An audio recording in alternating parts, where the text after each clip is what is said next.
Hello, my friends. I'm a revolutionary in disguise. What you see with your eyes is always only half the prize. Don't write me off quite yet. I've never worn a sweater set, but even if I did, just because I have 2 kids and drive a sensible car doesn't mean I'm not on fire with desire to change the world.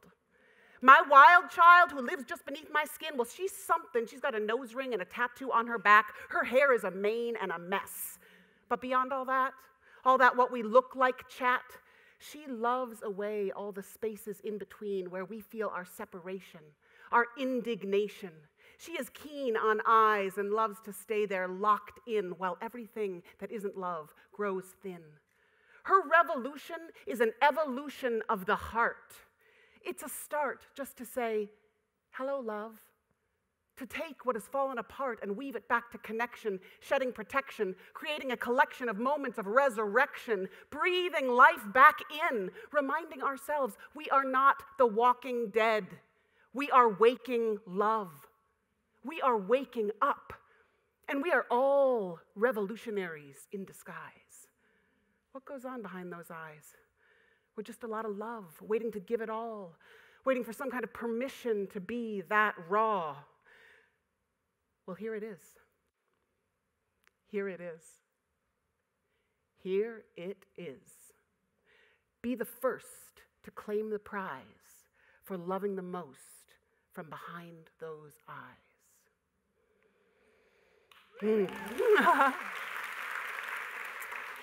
This next poem is called What to Do with Sadness. When sadness lingers, when loneliness creeps in to sit beside you and will not leave, when you can no longer feel a spark of joy in even a hidden corner, find something, anything that is burning. A star, a porch lamp, a candle on the table. Then imagine that light at the center of your chest and remember you are molten love. The only thing to do with sadness is to introduce it to indestructible beauty, to the flame of love present in every living thing.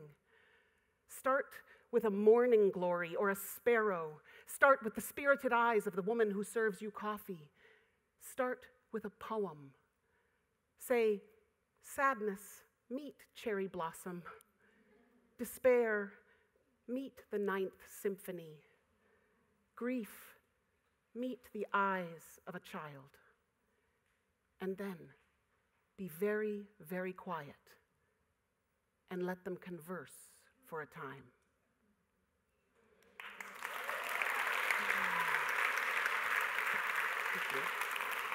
The only thing that you need to know about this next poem is that a rhinoceros is pregnant for almost 2 years before she gives birth.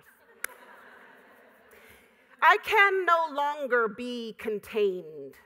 I'm busting out like a storm. I'm the weather baby, and it's okay to rearrange, shake it up, rain it down like a torrent, like a lightning strike, sweet spring rain. I can no longer be contained. Because I am breathing now all the way down to the belly of who I am, and I am tired of constraint, of holding myself back, tied up, tied down, wrapped in doubt, retraction, contraction, subtraction. I am pacing like a pregnant rhino, and I have been pregnant for a long time. It's birth time, baby. It's the season of birth. I am a woman in my prime, like a number that cannot be divided. It's time to own it. Full out time to unfurl, uncurl, dance it out, dance it in, love. I can't stand still, don't want to. It's not about composure, it's about composing. I am breathing now and speaking now, and my throat has become a tunnel of love. Can't stop the truth, it's pouring out. And the truth is beauty, but sometimes hard to hear. Because we are used to our complaint. We are married to our fear. We are meshed in our anger. And that's life, right?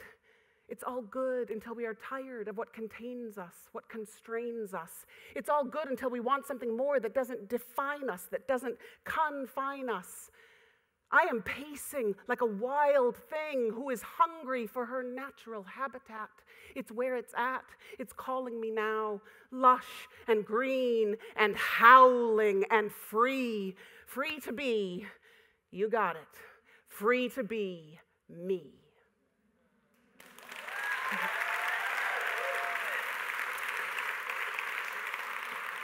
And this last poem I wrote for us in this room today, and I would love to extend it to all the women, the thousands of women gathered at TEDxWomen events around the world. And it's called On This Day. We might have gone grocery shopping on a day like this, picked up a dozen eggs, Reynolds wrap, green apples. We might have stared at a screen, cleaned the basement, folded clothes, sat on the couch, bored, fearful, hesitant. We might have taken a nap. But today is a day we've been waiting for. Today is a day for fiercely loving who we are. Today is a day to rock our worlds. Today we meet the eyes of other women, feeling our own nervous stomachs, held breath, certain doubt. What can I give? Do I have what it takes? Am I too much? And do I dare? But we take a deep breath. We know why we've come. On this day, we chose to gather. On this day, we choose together to build a life electric in truth, fiery in courage, steeped in compassion, a life that leaves our bodies singing with a gift only we can give. We come to hear ourselves in one another, to recognize each step we take alone builds momentum for us all. We choose to gather. We choose together to stand in vulnerability, cheer our neighbor, love more. A woman's heart is a vast plain upon which a horse can run, say the Tibetans. And do you know the strength of yours? Immeasurable. Can you feel its light? The light of 10,000 suns. Do you see these women? Grace in motion. Blessings rain down on a day like this. On this day. No ordinary day. On this day, as we gather together. Thank you. Thank you. Thank you. Thank you.